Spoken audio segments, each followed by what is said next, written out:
శబరిమలకు అయ్యప్ప భక్తులు పోటెత్తారు. జనవరి 14న శబరిమలలో జరిగే మకర జ్యోతి దర్శనం జరగనుంది. జ్యోతి దర్శనానికి లక్షల్లో భక్తులు తరలివచ్చే అవకాశం ఉంది. ఇందుకోసం అన్ని ఏర్పాట్లు చేసింది కేరళ ప్రభుత్వం. ట్రావెన్కోర్ దేవస్థానం భారీ భక్తులు తరలివస్తున్న నేపథ్యంలో ఎటువంటి అవాంఛనీయ ఘటనలు జరగకుండా సిబ్బందిని మోహరించింది.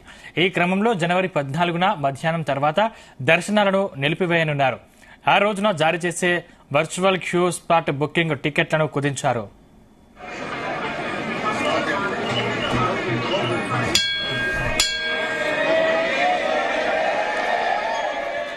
శబరిమల అయ్యప్ప ఆలయంలో 2 నెలల పాటు జరిగే మండల మకరు విలక్కు పూజలు మకర జ్యోతితో ముగిస్తాయి.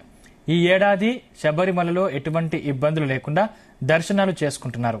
కేరళలోని ప్రముఖ ఆలయం శబరిమలను ఏటా లక్షల మంది భక్తులు దర్శించుకుంటారు.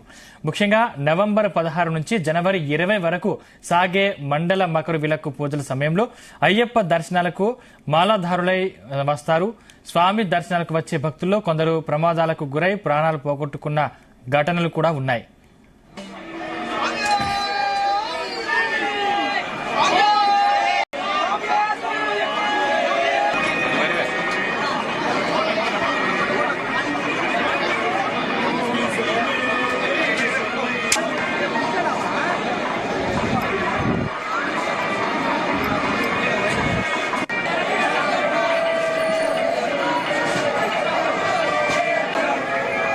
ఇలాంటి ఘటనలు పునరావృతం కాకుండా కేరళ ప్రభుత్వం అన్ని ఏర్పాట్లు చేసింది. శబరిమల అయ్యప్ప భక్తుల కోసం ఉచిత ప్రమాద బీమా పథకాన్ని ట్రావెన్కోర్ దేవస్థానం బోర్డు తీసుకొచ్చింది.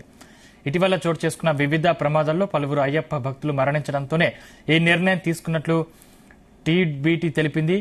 ఉచిత బీమా పథకం ద్వారా ప్రమాదంలో చనిపోయిన భక్తుల కుటుంబాలకు 5 లక్షల పరిహారం అందజేయనున్నట్లు తెలిపింది. పథకం తిట్ట, కొల్లం, అలప్పుజ, ఇడుక్కి జిల్లాలో ప్రమాదం జరిగి ప్రాణాలు కోల్పోయిన యాత్రికుల కుటుంబానికి 5 లక్షల బీమా పరిహారం ఇవ్వనున్నట్లు పేర్కొంది.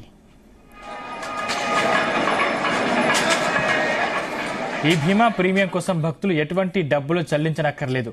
వర్చువల్ క్యూ లేదా స్పాట్ బుకింగ్ చేసుకున్న భక్తులకు ప్రమాద బీమా పథకం వర్తిస్తుంది.